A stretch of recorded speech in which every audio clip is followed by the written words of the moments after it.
Hello, everybody. We've got a show that promises to be at least mildly interesting for your listening and watching enjoyment. I'm your host, Jared Correa. I'm the CEO of Red Cave Law Firm Consulting. For the monologue, I address the various shadings of growth by acquisition for law firms.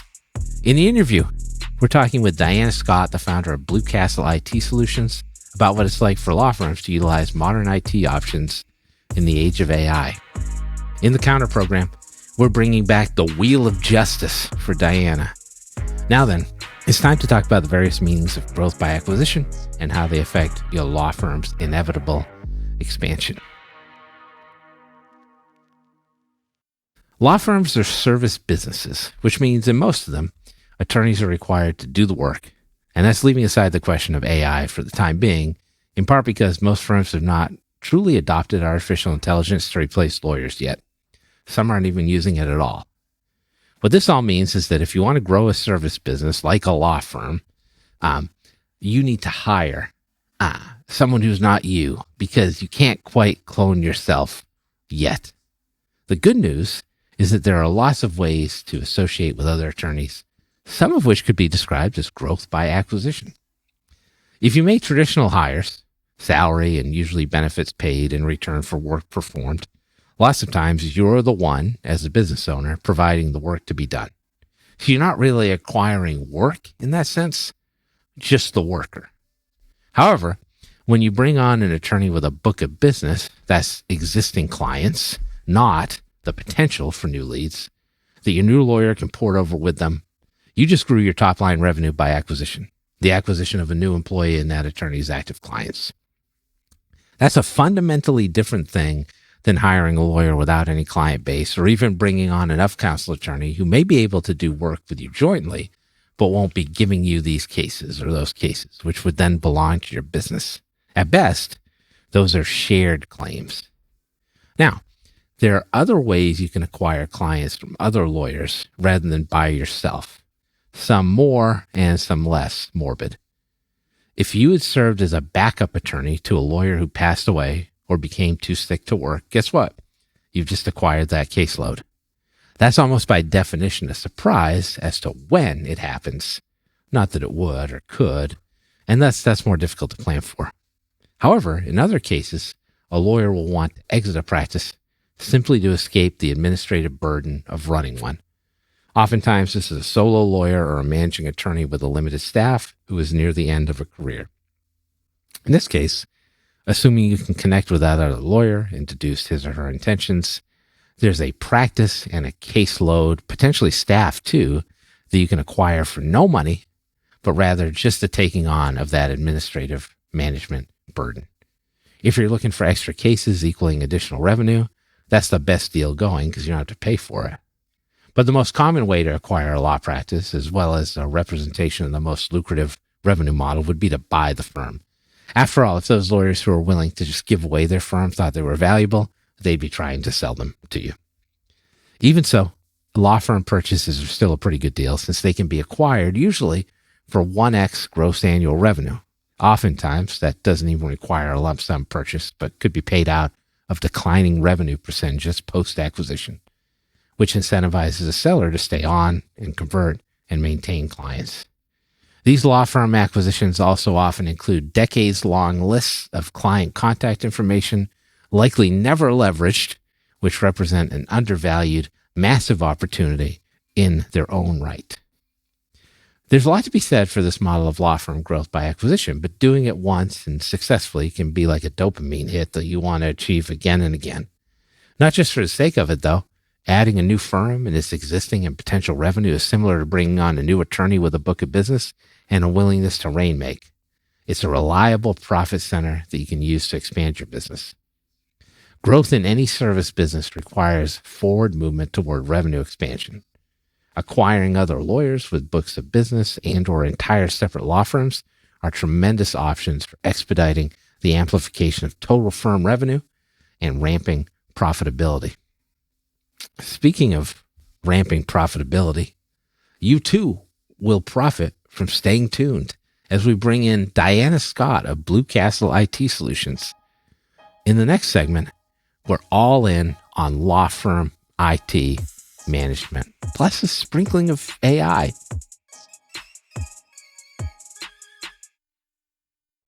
Well, I've effectively run out of things to say, which is awkward because this is a podcast.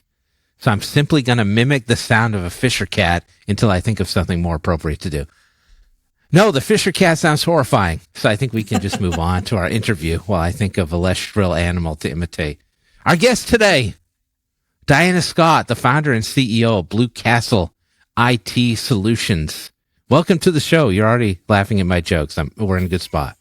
How are you? Good. Off to a good start. Doing good. Thanks for having me. Are you familiar with the Fisher cat? A little bit. I mean, is that the one that cries sound like little children? Am I thinking of that one? Yeah. They're just the fucking worst. Fisher cats, martins, like in New England, as you know, we have all manner of like virulent weasels. Yeah. Can I tell you a quick Fisher cat story before we begin? Yeah. I have like plastic trash barrels out in the backyard, and we're abutting like a forest. And I had a Fisher cat one time that chewed a hole through a little hole in the top of the trash barrel and got its way into the trash, which is crazy to me because the plastic was pretty thick.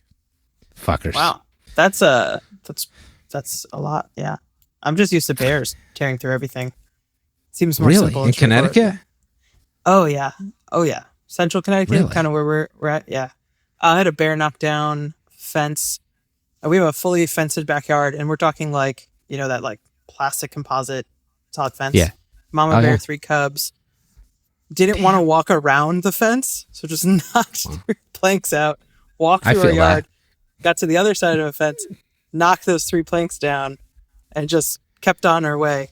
We fixed the fence. Damn. 3 weeks later, happened again, and my neighbor saw it happen. So they, no question who it was. You got a camera set up back there? I feel like you could have your own. I YouTube should. channel. I mean, I've got the Ring camera in the front, but I guess I don't really have. Yeah, I should start to observe that backyard, see if I can capture it. Bears of Central Connecticut. Bears. We got bears. Lots of woods. I mean, it's woodland. Yeah. Here's a perfect segue from that. You own an IT business. Yeah. So what was it that got you into IT in the first? Let's not talk about starting your business yet, but like, sure. how did you get to the point where you had an interest in IT? Yeah, didn't have a straightforward path, but was a PC gamer, grew up around computers my whole life. My dad, we never bought a computer. My dad always built computers for us. So just had that background, but never considered it as a career path. Never thought of it as something I wanted to do. Was in school at college, getting my sociology anthropology degree, totally unrelated to IT. And I started a work study in an IT department, in doing IT for just a work study job.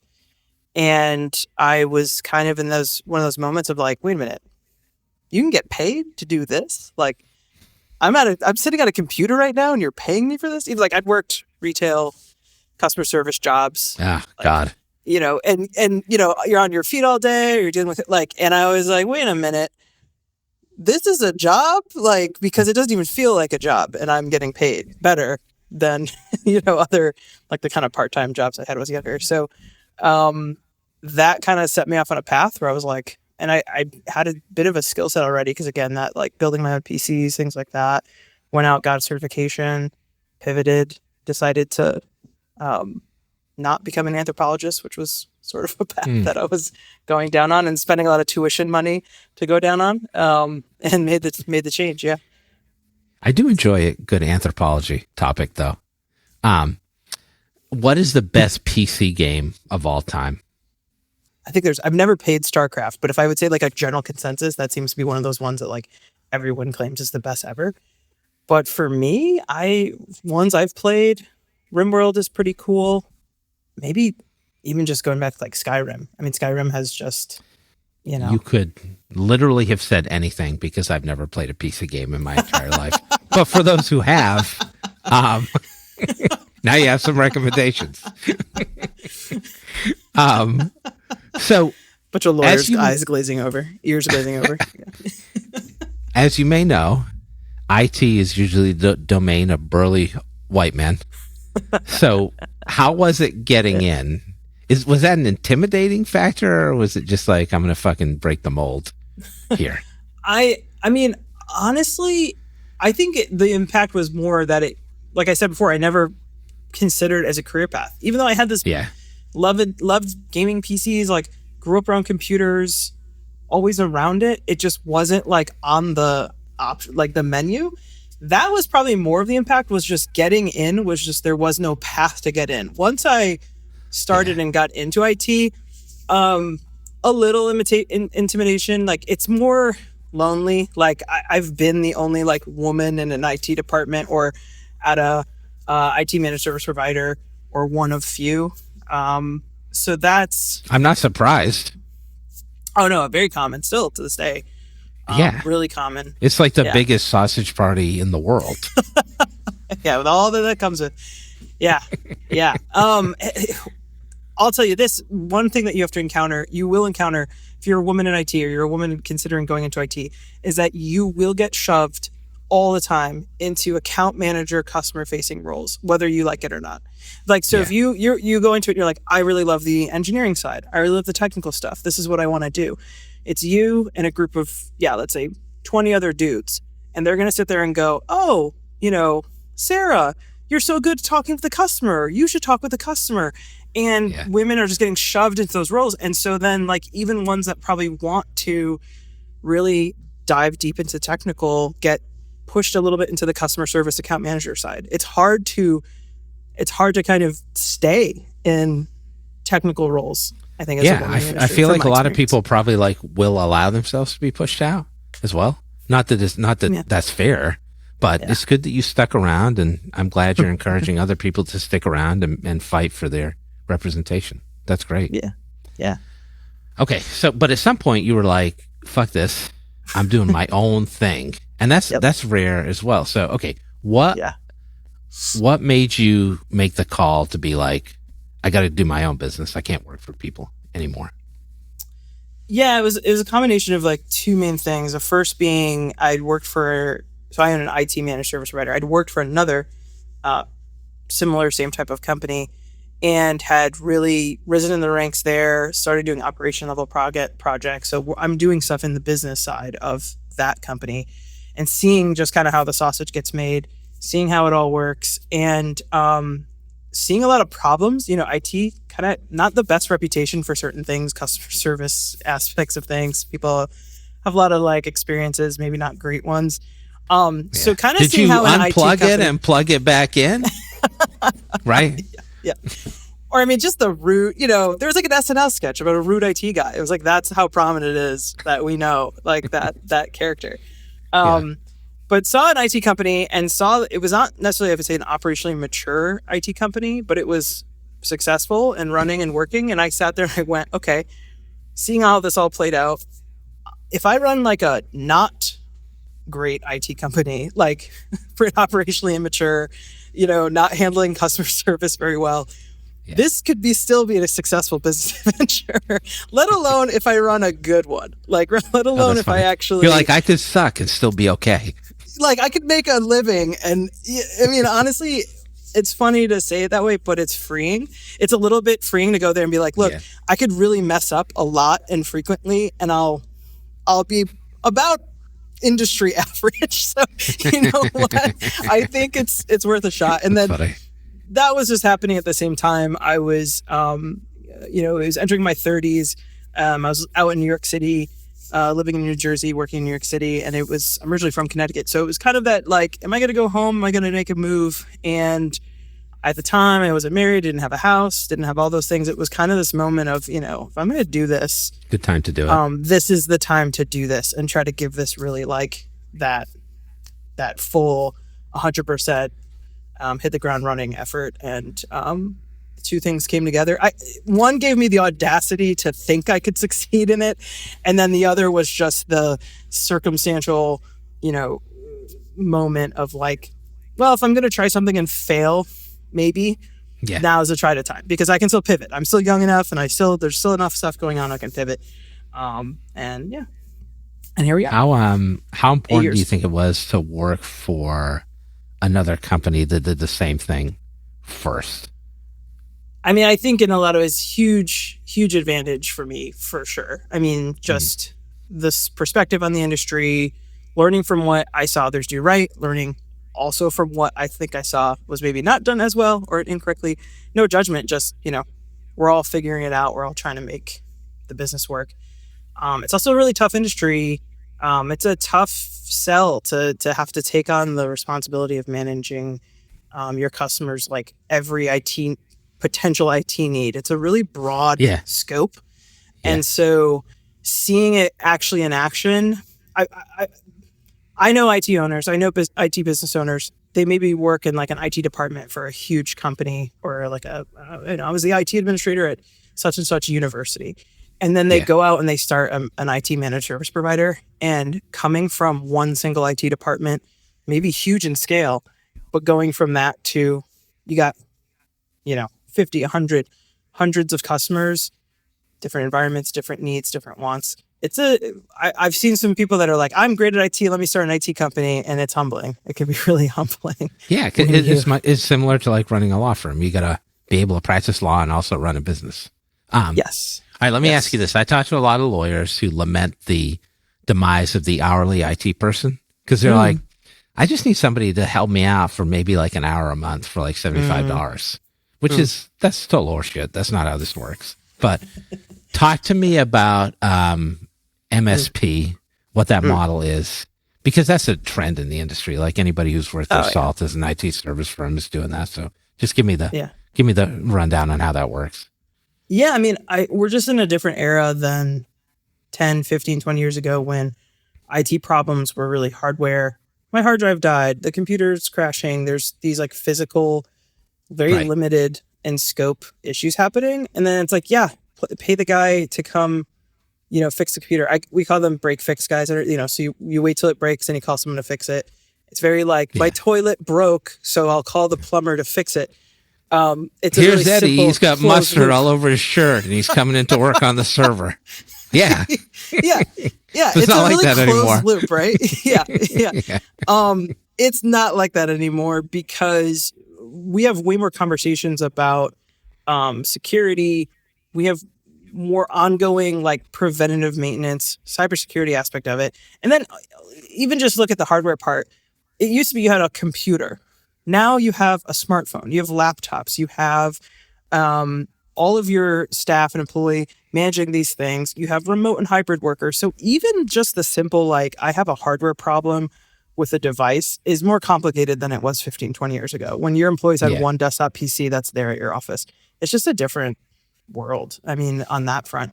Then you got to layer in hey, it's not just about waiting for something to break and fix it. If you wait for a cybersecurity incident to happen, there's no easy fix on the other side of that. You want it to not happen at all. It's very bad. All right, hold that thought for a second. Let me ask you, because I do want to get back to that, but let me ask you this. So, like, I think IT services can be really hard to sell, because ideally, if things are going well, you're like invisible, right? Yeah. So how do you make what you do meaningful for people when you try to sell the services? Oh, you're asking me as if I'm a sales expert. Don't have to be a sales expert. I could be better. But no, here's Just what let me know your approach.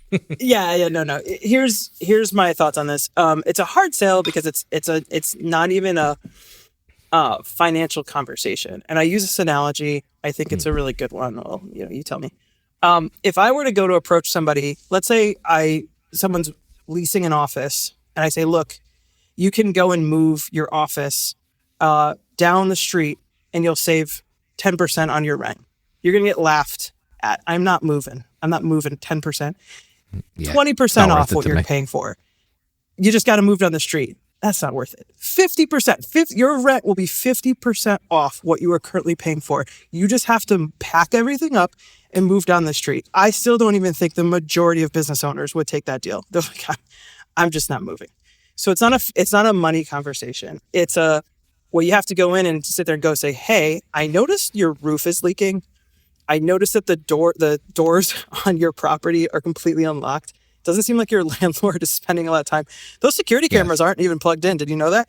You start to point these things out and you go, aren't you storing expensive equipment? That would be a really big problem if, the water got in here and it damaged it. Wouldn't that hurt your business? And then I've got a place down the street. Guess what? It actually costs 20% more than you're paying on rent. But state-of-art facility. All this stuff taken care of for you. It's perfect. You're not going to have to worry a minute. And people will take that opportunity. Now, here's the problem, because I just use an analogy. I like that. Oh, and I just use an analogy that we all can follow. But the problem with it is I can point out to someone and say, hey, your roof's leaking. See how that's a problem? As an IT person, I have to point out what are effectively invisible problems. Right. What is a leaky roof in IT? Yeah. Right. Like I have to go and say, like, look, all your employees are getting these emails and they might click a link and they might have this thing and that might fall through. It's not as obvious to the business owner as that water spot, that's growing is going to be for them to understand the impact to their business. So the hardest part of MSP is that you have to be the person who's educating your potential customer while also selling, which doesn't go well when people don't trust salespeople for, Yep. Yeah. And it's tough because... I thought you put something pretty good together. I was vibing with it. All right, cool. Yeah. That's the challenge, and we're all trying to figure out how to overcome that challenge. Let's try to crystallize some of that. Yeah. So data security. I think that's one of the big reasons why people get into managed IT. Like, how do you go about setting up a firm for appropriate data security? Because the problem with lawyers is they've got all their data is confidential, really, which is not the case with like every business. Yeah. Yeah. And I mean, even different types of practice, it's going to vary. I mean, if you're a real estate attorney, you're touching every possible potential important piece of information on a person. For sure. You've got it. But yeah, so it's a layered approach, always a layered approach. So you've got to have... That's how I feel about nachos. Everything would work great if you could just tell your employees to not use email and not use the internet. Then you'd be secure. Oh, wait, everyone needs to use those things to do their job. Right. So we have to allow them to do their jobs, but also limit the risk of them having access to the entire internet and the entire email coming in from anybody and out to anybody. Endpoint, network infrastructure protection, backups. So both backing up the data, a really thoughtful, thorough approach to that. It's not just like make a copy and store it in the same place so that if I lose the original, I'll lose the backup copy. Thoughtfulness around that. And then the big one that's tough and is easily the hardest one we try to implement. It's inexpensive and yet so hard to implement, which is end user education. I like to use, I think, in analogies. You're picking them. I feel like that's the last thing that people want to buy, though. That's the biggest problem. Do you agree? They don't want to buy it. Yeah. And they don't want to enforce it. Honestly, usually training opportunities are cheaper. They're not that expensive, like the tools that do it. But our hardest thing, we provide it. Like as part of our service, we're like, here's your annual cybersecurity training. Getting our customers to get their team to take the training is it's like 1 hour per year, bare minimum. Let's get you that annual cybersecurity training. Takes a lot of follow up, a lot of work to enforce it. But here's the deal: you can have every piece of security. Like imagine you're living in an apartment building and you've got like the double door security, right? Only anybody who's got the key or the scan card can get in. Yeah. And around that, you've got everything. You've got a security. You've got fences. You've got cameras. You've got a security guard at a gate, maybe. But if somebody walks up to your apartment building, they don't have a key, they don't have anything, and one of your people who live on the inside of the building, oh, I see you got a bunch of groceries right there. Let me hold the door open for you. All the all the fences, all the for phishing. Yeah. It doesn't matter. It's someone from the inside opened the door to the outside. And so how do you prevent that from happening? You can't take the key away from the person who lives there. You have to teach them, I don't care that they look hurried and they're trying to get to the door. You don't know that person. Don't open the door for them. And or look carefully, be aware of these things, be out, Know that people are trying to get into our building. Know that last month, several people tried and attempted to get into our building. That's education for your employees and for your staff. And that's a huge layer. It's a really important layer, but it's one of those, what's your favorite part of nachos? That's your best analogy. Yeah. Yeah. That's like the jalapeños on the nachos. There you go. Those are the jalapeños. So let's say there is a data breach. What do you do?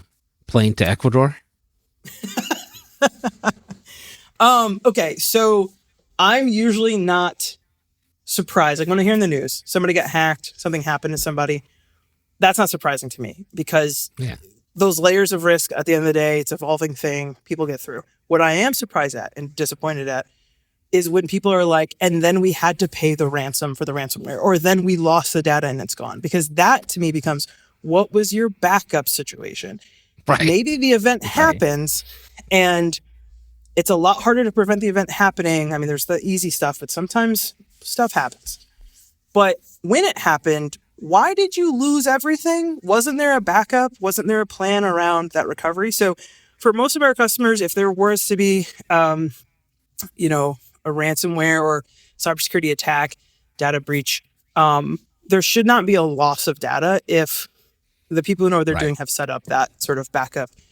There shouldn't be too much downtime if you got a plan of like, okay, what's our recovery plan if something were to happen? Now, if there's client data, sensitive data, personally identifiable information, PII, that gets out, there is the whole component of, sharing that news, doing the proper, reporting statutes reporting, and stuff. and you will get, do not play around with that. There is a lot to lose if you're not doing proper reporting of these incidences. Very nice. But one thing I was going to say in the mix of that is, okay, so there's ransomware, there's losing the data, there's downtime to your business. So like that's operational disruption. And then there's, yes, of course, cybersecurity. So any of our customers, we don't care who you get the cybersecurity insurance policy from. We are always pushing it.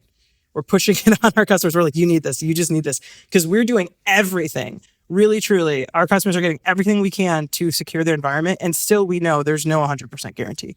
Yeah. And if something were to happen, even through all these layers that we're putting into place, the impact to your business, both financially and on a reputation level, is like incredible. I mean, it's just, it's the reputational damage is not great. Not a good look. Yeah. So one of those things, something like that goes down. You want to have all the get back to layers. You want to have the backup disaster recovery. You want to have cybersecurity insurance. You want to have a plan of who's responsible for in the organization for, doing the messaging and reporting, all of that. You're going to want that in place ahead of the curve, not because after it happens, it can be pretty messy. Yeah, the best way to do it is to not have a breach, for sure. Yeah. And that's why you have an MSP. All right, let's change topics a little bit. Are you getting law firms who are like, how do I set up AI technology in a secure fashion? And then how do you deal with that? Okay. So yes and no. Yes, I'm getting questions about AI.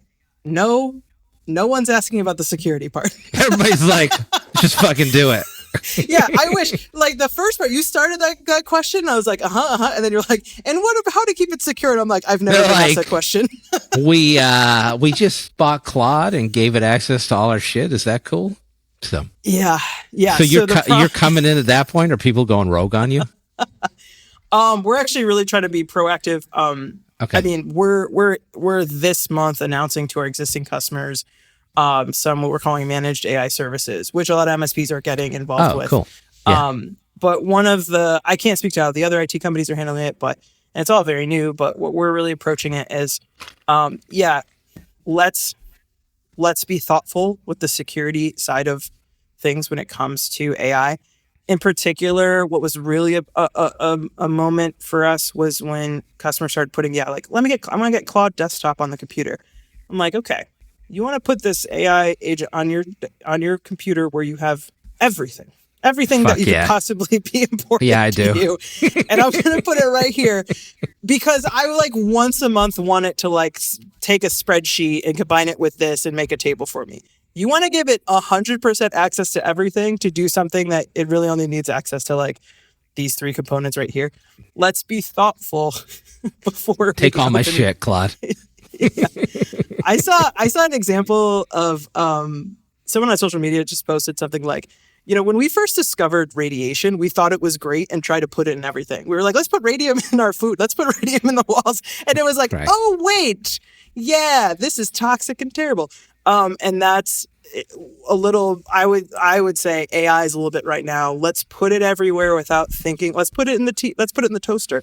Let's put it in the baby can't sleep, cocaine. Works great. There we go. Fantastic. The managed AI services, how does that work? Is that an ad hoc thing for the particular use case, or do you have like a product that you can sell at this point? I know all this is moving very fast. Yeah. And that's what, honestly, we're trying to keep up. So we do have 3 basically product offerings. Right now, it's only for our existing managed service customers. Where it goes from there, we'll see. But first and foremost, we're looking to protect our existing customer base who are now, absolutely actively engaging with AI and telling us after the fact, or we just happen to see that, it's there.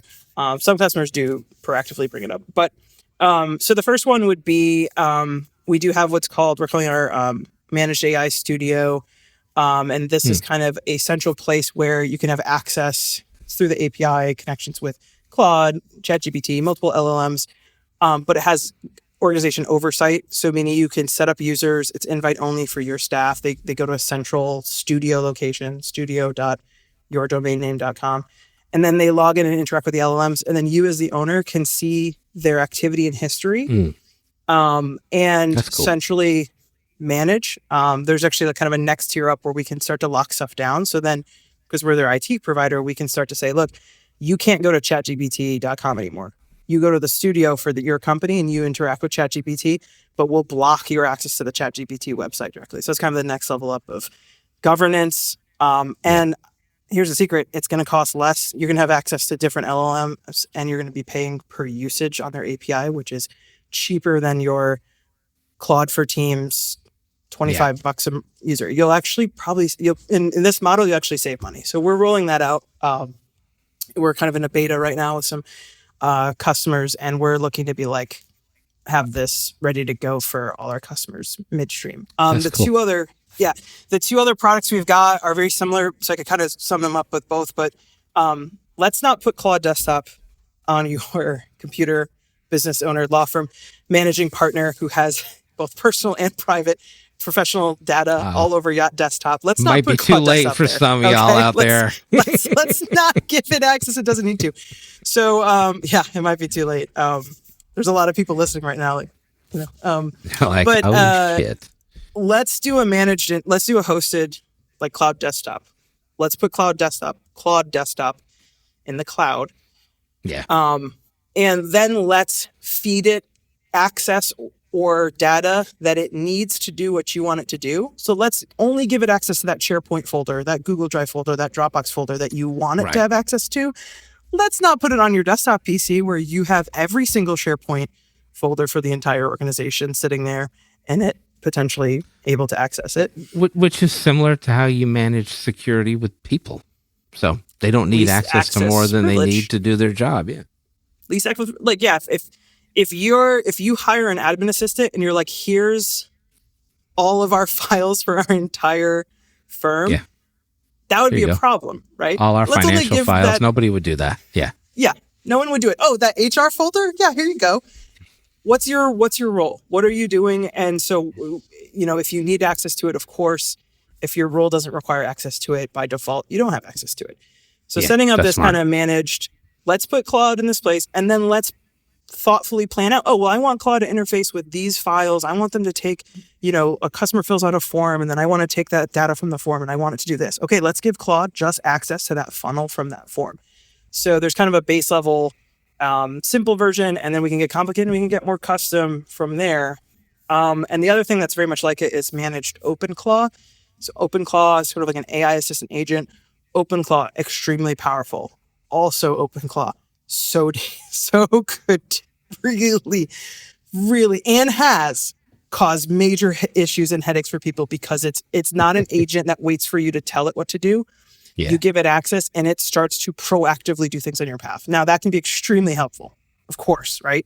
It's basically like an AI assistant that's truly equipped to help you.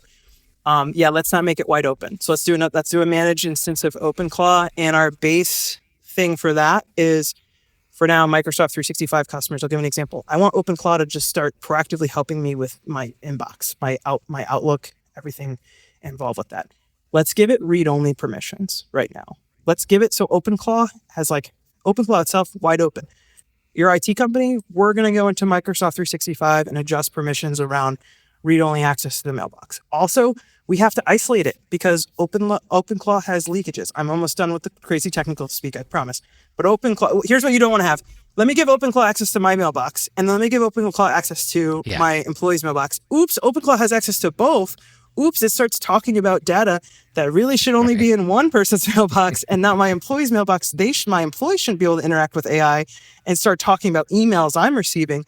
Yeah, there's security that needs to go into place to ensure that separation's in place. And that's something, as the IT side of things, we can help configure. But that's what we got cooking. I didn't think that was highly technical at all. I thought that was really accessible. This is like the story of AI though, right? Like Anthropic's like, hey, we got this new tool called Mythos. It's like really kick ass, but then it can also destroy the world. So what do we fucking do?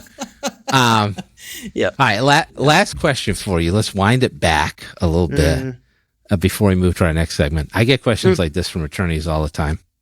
There's still use cases for traditional desktop software. And then what happens if I get something that breaks and I need someone? Like, do MSPs provide that service?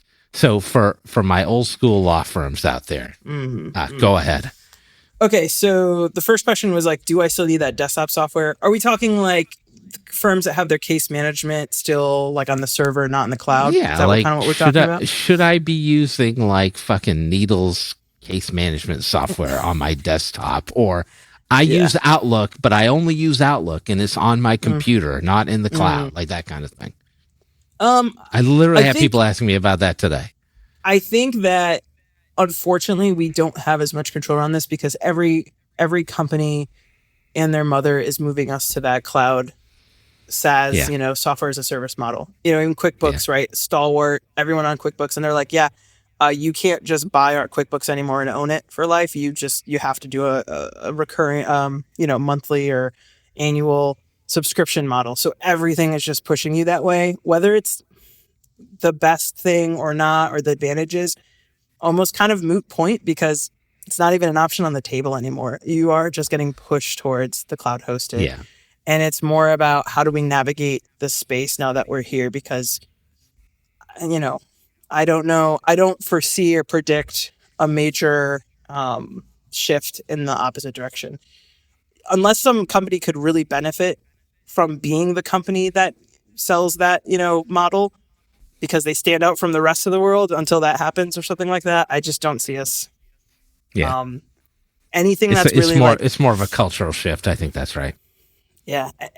Anything that right now is like perpetual software on a desktop, 10 years from now, I really don't know how much of that still exists. Like they're going away or they're dropping off those companies. In-person help.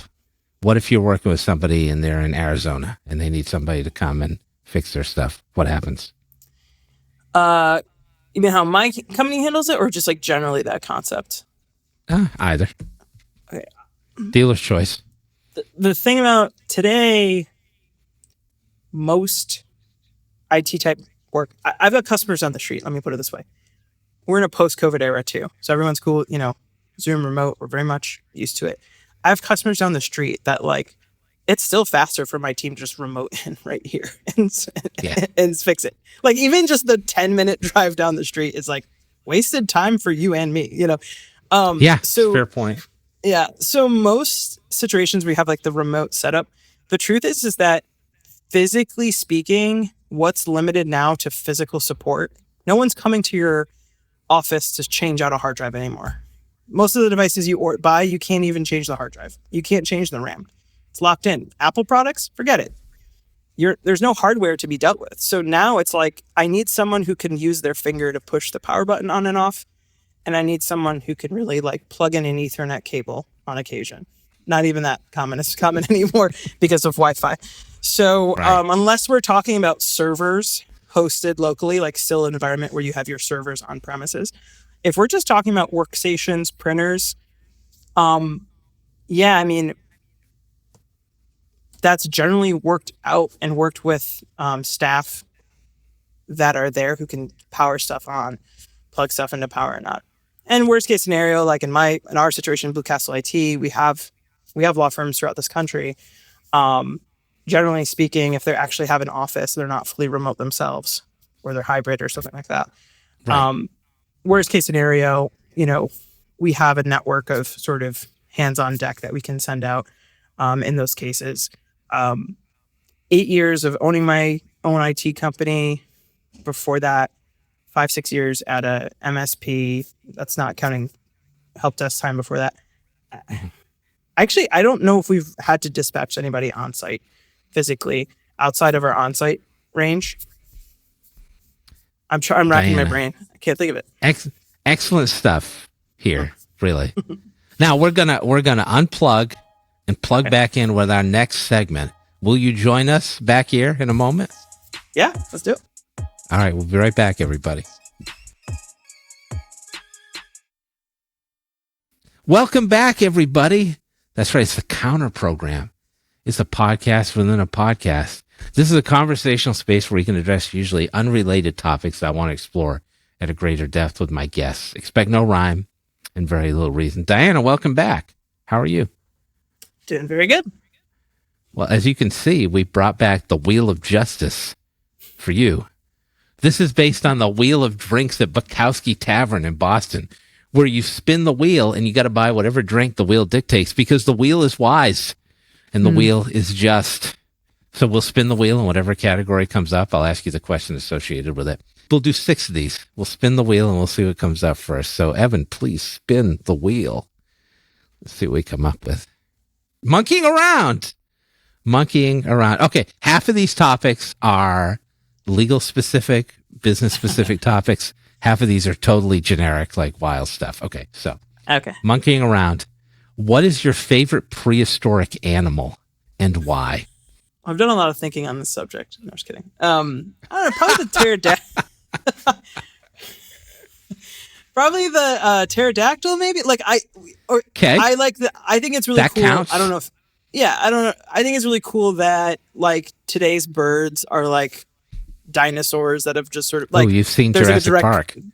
Yeah, the direct continuity of like the little bird out my window to like a dinosaur millions of years ago. Not just millions of years ago. I think that's cool. So I guess I go with like a pterodactyl, something bird-like. Little bit different though to have like a cardinal on your windowsill versus like a fucking pterodactyl. Like a T-Rex, yeah. Or pterodactyl, yeah, a little different. So, I like this version. I like what the dinosaurs have really come up with these days. Yes, these are better. I don't know. I spend a lot of my time watching YouTube videos about prehistoric animals. Cool. Randomly, my kids woke up at like 5 a.m. the other day and we watched PBS documentaries about prehistoric animals for like 2 hours, and my wife came down and she was like, "What the fuck is going on here?" Which is a fair question to ask. So I have many choices for. I don't know if I could pick a favorite prehistoric animal because there's so many. All right, let's spin it again. What do we get for our second question on the Wheel of Justice? The wheel decides. Okay. We got back that cash up. We love puns here at Legal Late Night. Back that cash up would be a business related question. Diana, what is the best backup protocol for a law firm? You referenced this before. You got a ransomware attack. You want to be able to back your shit up so you can recover it. What's the way to do that? Yeah, well, so if you have anything like a server, you have your case management data like locally hosted, you're going to want local copy of that data. You're going to want a second copy, also like locally, ideally, and then you're going to a cloud hosted copy of that data. We call it, like in the industry, call it like the 3-2-1 rule, or you have the original, local copy, cloud backup. Generally, is how you can think of it. And you want to sprinkle in something called the mutability. That means, so for example, our customers, we provide cloud backups for 30 days. Once it hits the cloud, no one can delete it, modify it, alter it. We can't modify or delete it. You can't modify or delete it. The provider who provides that immutability style backup, they can't destroy it, which also means you're paying for it for 30 days. So you can't be like, oops, I don't want to pay for this anymore. Too bad, you are, because no one can delete it for 30 days. But that is, that's the way to do it. If somebody, because even if somebody on the inside is like, I'm going to delete all the data here, they can't even attack that immutable copy for that length of time that you set. And if you're using third-party apps, so if you're using Microsoft, Google, back that up. Back that up as well. There's so many third-party backup products that you have for your Microsoft 365 and Google Workspace, both your emails and your, what do you call it? Cloud storage, your file storage, Google Drive or SharePoint, what have you. Back it up, because you delete something maybe on purpose, but later you think, oh no, I needed that thing. I needed that mailbox from that employee who worked here six months ago.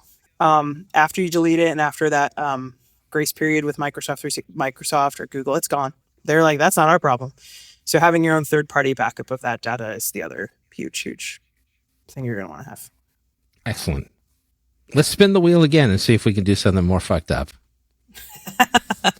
That seemed like a plan. I think there's going to be comments that will be like, "Oh, there you asked some her about plans backups." You didn't tell me to ask you about backups, though. Yeah, I just want to be clear.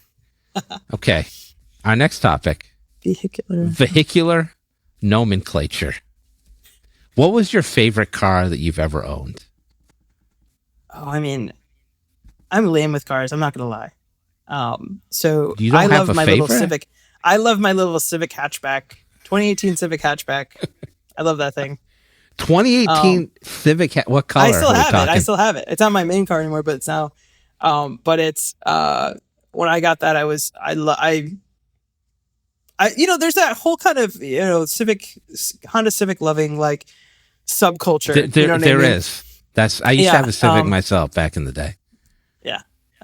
And Honda knows it, right? And so they're making some design choices, and they're making some. I think it looked cool. I also had it when I lived in New York, in New Jersey, and having a hatchback in New York City is like having a pickup truck anywhere else. Meaning, moved so many friends. Mm-hmm. It's incredible how many people I helped move in my 20s with my hatchback. So 2018 Honda Civic hatchback. Did you give me a color? Well, my car before what was the color? Black. Oh, yeah. Okay. My favorite car that I ever owned. No one asked me this, but I'm going to say it anyway. 1980 Mazda 626. That I could not get it to accelerate. I couldn't. The gas didn't do anything. So what we did was we kicked the idle up to 25. So I would take my foot off the brake, and this thing would fucking just kind of fly. cruise. Yeah. But then it would only hit a top speed of 25 miles an hour. So unless you caught a hill, and then unless I caught a hill, then I'd accelerate. All right, let's do the next one. That was a fun one. Question 4: will it be a business question? Will it be some complete bullshit? And it is. Electric slide. I was hoping it was the other one. Okay, electric slide. The tube one is good too. Electric slide. What is your favorite electronic device that you've ever owned? BlackBerry, flip phone, smartphone, whatever. Give it to me. And we get 2 more after this. That is like the hardest question for an IT person. I know. I thought you might have a good answer. What's the coolest, or what was it? What was the best? You could do coolest. This is like the electronic device version of your 2018 Honda Civic hatchback? I'll say at the time this was really cool, which was I had a Sony laptop, and it was in my college era. And Sony owns the Blu-ray discs. So Yeah. this is late aughts. And I had a Sony laptop that had a Blu-ray drive in it, so I could play Blu-ray movies in my laptop. Now at this time, it had an HDMI port. So I'm walking around with my basically a Blu-ray disc player that's portable and also a laptop. And at the time, I thought that was pretty damn cool. Because everyone else was with their lame Dell and HPs. They didn't have Blu-ray, disc players. I could hook that up to a TV or watching a Blu-ray. That's a great choice. Dell fucking sucks. All right, spin the wheel. Spin the wheel, Evan. I hate Dell. I have a rational hatred of Dell. Yeah, let's see what comes up as I try to get a suit. Oh, could it be? Oh. Yes. Totally I was tubular. hoping this would come up. Totally tubular. What's the best toothpaste? Oh, I'm so basic. I just use Colgate, whatever. Not even a type of brand of Colgate? Colgate I'll tell you Super what, Tooth? I'm on the fence with this one, but I do have these ones. They're called Bite. They're I think they're just called Bites or whatever, but they're little, almost like Tic Tacs. But you're supposed to bite into them, and then you wet toothbrush, and it's supposed to replace toothpaste. Yeah, and it's supposed to be one of those things where it's it's really just good for the environment. It's not like the plastic tubing. They come in a little glass little jar, and you can get refills. My only problem is that it's not pasty. It's crunchy, dust, biting a Tic Tac and then brushing your teeth with it is how it feels, even though the contents are supposed to be really good. So I have that, and I've been trying it. I don't know if I'm sold on it, but it's cool. It is pretty cool that toothpaste comes in these little bites. I didn't even know that was a thing. So it kind of sounds like adjusting to paper straws, which I struggle with on a daily basis. Yeah. All right, good answer. Look, we got one more question. Let's see what comes up. Let's spin the wheel one final time. Diana, you were not prepared for this, but you've been pretty good. And I'm glad we've got a random set of questions coming up. Let's see what comes up next. And it is Brass Bonanza. Okay. Do you know what Brass Bonanza is before we get started? No. Okay. As a Connecticut person, I feel like you should know this. Brass Bonanza was the theme song of the Hartford Whalers before they moved to Carolina. Oh, no kidding. I did not know that. Granted, check it out. Say, I was young. Good tune. When they left. Yeah. I have I'm Connecticut pride like anyone. I'm bring back the Whalers, as if I had ever gone to a game when I was a girl in the 90s. Oh, I never went to a Whalers game either. But Brass Bonanza is the jam. Okay. Cool. So, what is your favorite Connecticut sports team right now? Oh, I mean, come on. I mean, UConn, Husky. I mean, the basketball. The harder question is women or men. That's the hard question. But I'd probably say women. Women's basketball team. Yeah. It doesn't get better. I mean, yeah. They do. Yeah. It's the easiest question. I mean, the less said about UConn for me, the better. I'm a Duke fan. All right, let's wrap this shit up. Diana, thanks for coming on. Get out. You were great. Come back again sometime. Thanks for having me. This was a lot of fun. Thanks, Jared. This was great. All right, we'll talk soon. Thanks to our guest today, Diana Scott, who's the founder and CEO of BlueCastle IT Solutions. To learn more about Diana and BlueCastle, visit BlueCastleIT.com. That's BLU, BlueCastle, KASTLE, IT.com, BlueCastleIT.com.